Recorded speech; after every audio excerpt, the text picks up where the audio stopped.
Hello, everybody. All right, in this video, I'm going to teach you guys how to solve by taking square root, but problems that involve simplifying radicals. All right, before I even start with the first example, make sure you have already reviewed how to simplify radicals, okay? All right, let's look at this first example. As you can see, it says x squared equals 12. There's nothing to add on both sides. There's nothing to divide out. So I'm going to go ahead and get rid of that squared by taking the square root. All right. So the square root is going to cancel out that exponent of 2. And I'll bring down my x. And as you can see, the square root of 12, that's not a perfect square. So I need to go over to the side and break it down, just like I do in class. All right. What multiplies to give us 12? We got 6 and 2. What multiplies to give us 6, 3, and 2. And don't forget the chair. For every pair, you take one out. So since I have a pair of 2s, I'm going to take one of them out in front. And as you can see, my leftover is 3. So I'll get 2 square root of 3. But since I'm solving, it'll be plus or minus 2 square root of 3.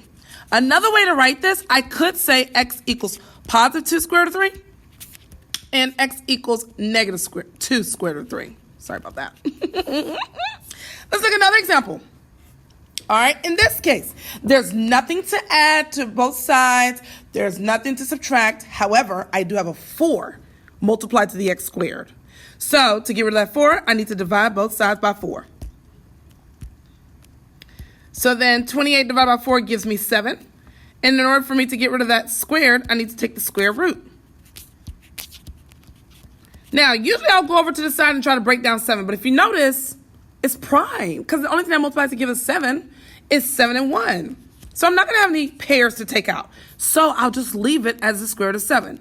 But it's going to be plus or minus square root of 7. And of course, you can still write x equals square root of 7 and x equals negative square root of 7 if you want to separate the answers. All right, look at this example. We're going to divide both sides by 6. Bring down my x squared. 48 divided by 6 gives me 8. And now to get rid of that squared, I'm going to take the square root. And then the square root of 8, I'm going to go over to the side to break it down. So what multiplies to give me 8? We got 4 and 2. What multiplies to give me 4? 2 and 2. And then for every pair, you take one out. I have a pair of 2, so I'm going to take out a 2 in front. And I have a 2 left over that will stay under the square root. And I have to remember to put my plus or minus in the beginning.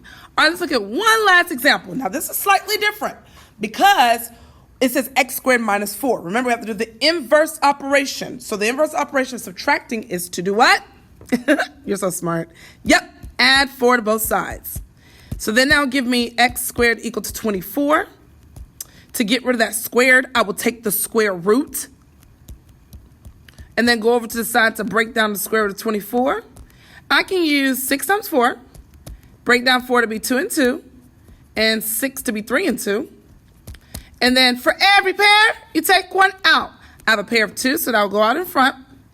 But this time I have 2 leftovers. Remember, when you have more than one number that's a leftover, you multiply them. So 3 times 2 gives me 6. Put my plus or minus in front. And that's it.